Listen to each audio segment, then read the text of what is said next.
আসসালামু আলাইকুম। pipstreet.com এর বাংলা ফরেক্স টিউটোরিয়াল আপনাদেরকে স্বাগতম। আজকে টিউটোরিয়ালে আপনারা জানতে পারবেন জাপানিজ ক্যান্ডেলস্টিক সম্পর্কে। What is Japanese candlestick?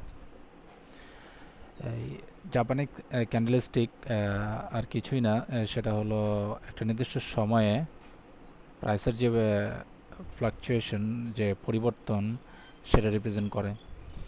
এখানে একটা ক্যান্ডেলস্টিক, সেটা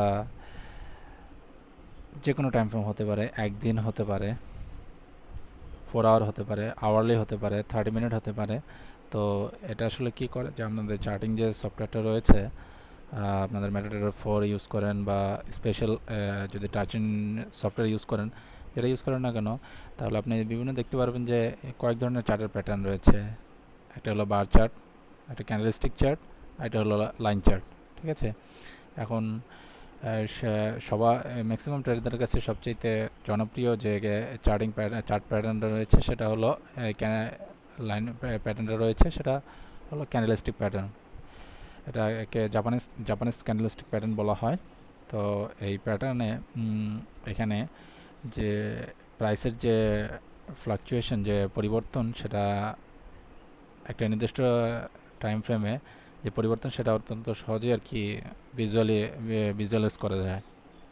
সেজন্য এটা অনেক গুরুত্বপূর্ণ। এখন আপনাদেরকে এই চার্টিং যে প্যাটার্নটা রয়েছে, ক্যান্ডেলস্টিক প্যাটার্ন, সেটা সম্পর্কে আপনাদের ধারণা দেওয়ার চেষ্টা করব।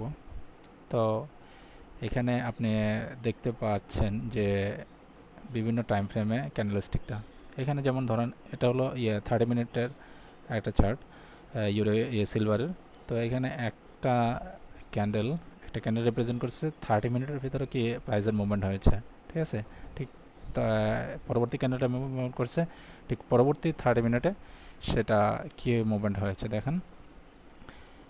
এত সময়ে ঠিক 10টা বাজে সেই প্রাইসের যে মুভমেন্টটা রয়েছে সেটা ডিটারমাইন করতেছে। আবার 10:30 বাজে কি হলো, 10টা 1 থেকে 10টা 30 পর্যন্ত প্রাইসের কি মুভমেন্ট হয়েছে তা এই ক্যান্ডেলটি ডিটারমাইন করতেছে। ঠিক আছে।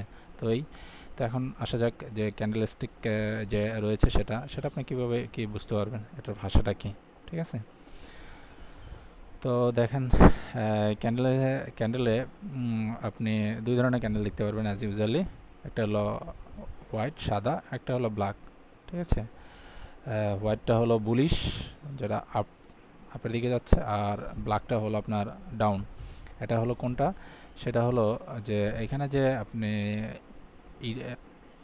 যে তীর চিহ্নগুলো দেখতেছেন, সেটা ডিটারমাইন করতেছে কোন প্রাইসে সেটা ওপেন হয়েছে।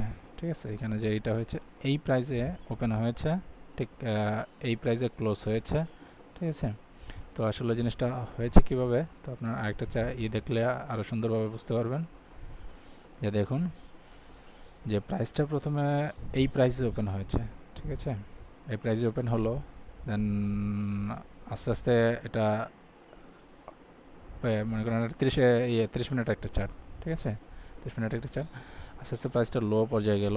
তারপর মনে করেন 10টা 30-এ আপনি দেখলেন যে প্রাইসটা এই পর্যায়ে।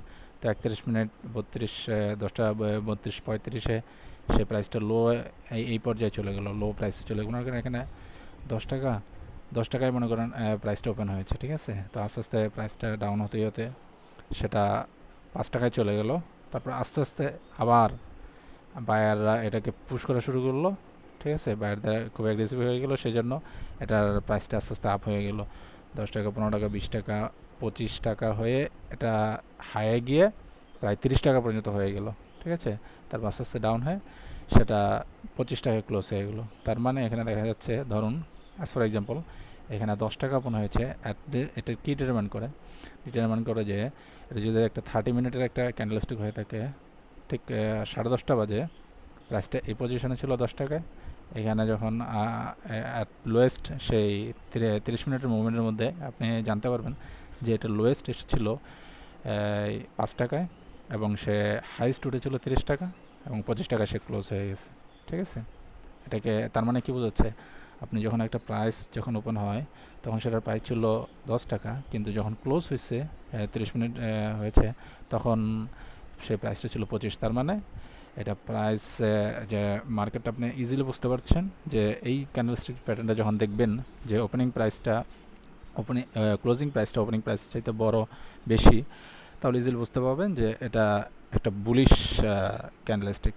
মানে প্রায় এই সময়ে এই 30 মিনিটের মধ্যে প্রাইস আপ হয়েছে, মানে বায়ারদের অ্যাগ্রেসিভ মুভমেন্টের কারণে। ঠিক আছে, এটা ম্যাক্সিমাম সময় হোয়াইট হয়ে থাকে বুলিশ প্যাটার্ন যেটা রয়েছে, অথবা সবুজ দেওয়া থাকে। ঠিক আছে, তো আরেকটা জিনিস সেটা হলো আবার দেখতে পারবেন যে বিয়ারিশ ক্যান্ডেলস্টিক। ঠিক আছে, বিয়ারিশ ক্যান্ডেলস্টিকে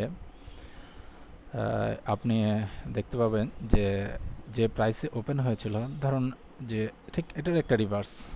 ঠিক আছে, আপনি বিগত যে আগের যে উদাহরণটা দেখেছেন তারা ঠিক বিপরীত। ঠিক আছে, এটা কি হয়েছে, 25 টাকায় ওপেন হয়েছে।